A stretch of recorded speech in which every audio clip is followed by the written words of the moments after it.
One of the greatest barriers to learning that we see in our clinic is poor memory skills.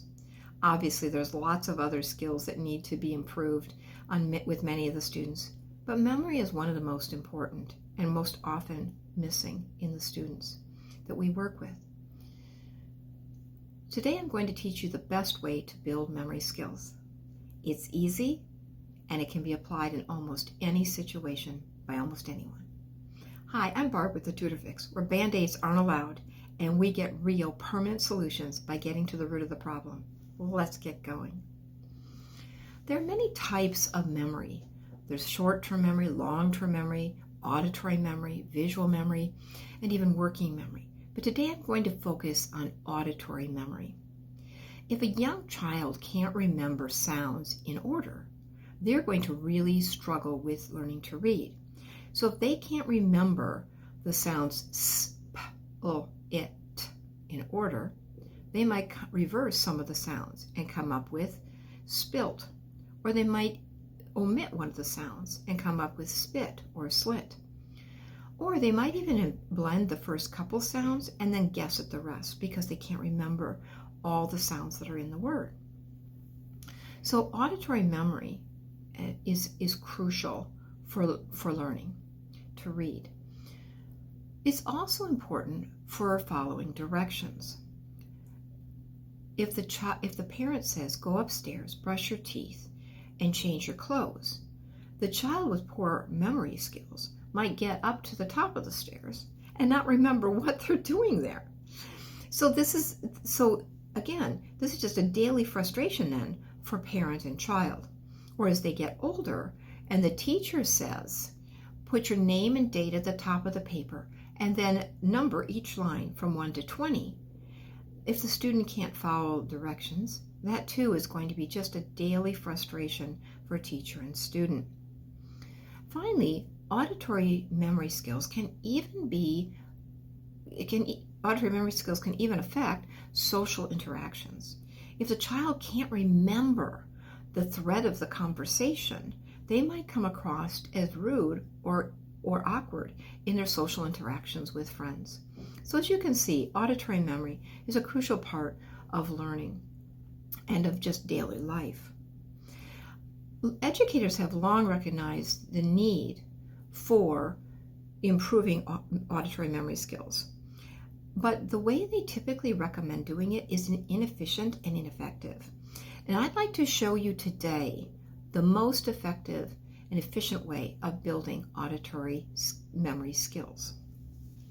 The typical way that we're usually asked to improve auditory memory skills is to list a group of things, say 3 items or 4 items, and then the next time start with more items. So for example, there's a resource here, which I won't mention the name of. It's a good resource, but it was recommended to me by a special ed teacher, and this is how they build auditory memory. First, they say 4 numbers, 7, 4, 2, 3. And then the child repeats that. Then they say 1, 0, 6, 5. And the child repeats that. And then they ask the child to repeat 5 numbers, 2, 5, 7, 3, 5. And the child repeats that. And then they go on to 6. So that's like starting at the bottom and expecting the child to jump this incredible step, going from, in this case, 4 items up to 5 and then up to 6. Most programs actually start lower. This one actually is for junior high and high school kids. But it's expecting a child to make this giant leap without giving them any bridge. Let's give them a ladder to help them get to that point, right? So here's another example that's in this particular book under the auditory memory building section. They repeat 3 words, cup, clock, girl. And the child repeats that. Then they say chair, root, light, shoe. Now they repeat 4 words. If the child can do it, they can do it. And if they can't, they can't. But it doesn't help them get to the point of being able to do more, right? And then another example is they say a full sentence. For example, after school, I am going to the store to buy some shoes. I find some of my high school students even have a hard time with repeating a sentence that long. But what is the best way to improve auditory memory. How can we put a ladder up there for the kiddos so they can get from their memory of 3 items to then their memory of 4 and 5 and 6? And this is what we call digispan. So they have to, what they can remember at the beginning is the digit span. So they're going from a 3 digit span to a 4 to a 5 to a 6, and it's what they can start with, okay?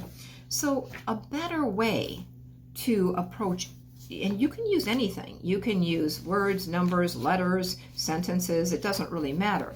But a better way to do it is simply to start with, for example, 3, which is a pretty common digispan that most kids can handle. 7, 4, 2. The child repeats that. Then say 7, 4, 2, 3. And then so now they're saying 7, 4, 2, 3. Now they're saying 4, but it's 3 that are familiar, and they're adding 1 more to it. Now 7, 4, 2, 3, 1. And they're just adding 1 more, adding 1 more. And I usually get to about 7 before then trying to go on to 4 things. So I help them by starting at 3, building them up to 7 before I come down to starting with 4. And when they get good at it, then we can add more things. Like we can start with 4 and add 2 things at a time. Or we can start with 5 and add 3 things at a time. So you're scaffolding it, gradually stretching that memory. And so you can do that with anything, right? You can do it with words. Cup, clock, girl. And the child repeats, cup, clock, girl. And then you say, cup, clock, girl, chair. Cup, clock, girl, chair. And cup, clock, girl, chair, root. And you just, again, keep adding and adding and try to get their memory to expand, slowly stretching it out. And then in the situation of a sentence, so in the example that I gave before, after school, I am going to the store to buy some shoes, which I said was even hard for some of my high school students. I would start with, I am going to the store. And the child repeats, I am going to the store. And then I might say, after school, I am going to the store.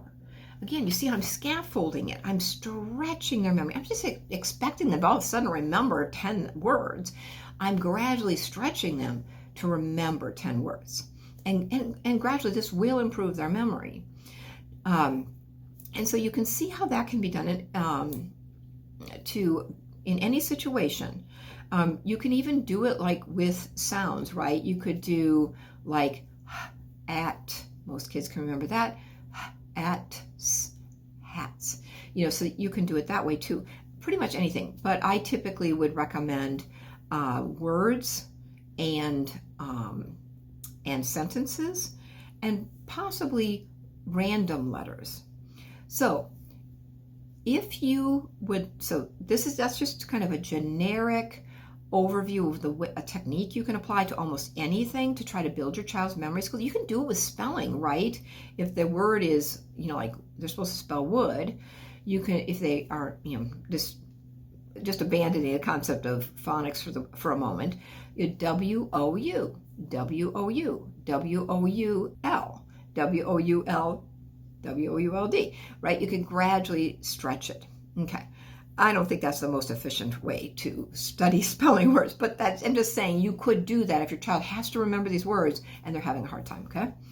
So now, if you'd like more help in developing your child's auditory memory, I'm going to link to an older video that I did quite a few years ago. I'm going to link to it in the description below that teaches the systematic approach that I use, the actual exercise that I use to build auditory memory. It's part of my parent training program, and it's normally behind a paywall. But I'm going to go ahead and put it out there for a month or so just to see if you like that kind of material. Again, it's a little bit older, but if that's something that's really helpful, watch it, leave a message if you like it in the comments on that video, and then I'll know that you like that kind of more intense and specific help. It's actually an actual exercise that you can drill and work on every day to be really successful with building your child's auditory memory. So just a more systematic way to do it than just kind of bringing it into everyday life. So if the child is more severe, you might need that. So, but like I said, I'm going to open it up. I want to see whether you like that, and I kind of want to see what my YouTube friends like. Do you like this more generic? Here's some techniques, some ideas, or do you like that specific material where I'm actually teaching you the exercises that I do? So leave a comment on that video to let me know what's most helpful for you, and then I will consider whether I make more of those technical videos or not, or if you just want these little quick pointers. Okay, great. I'll see you in the next one.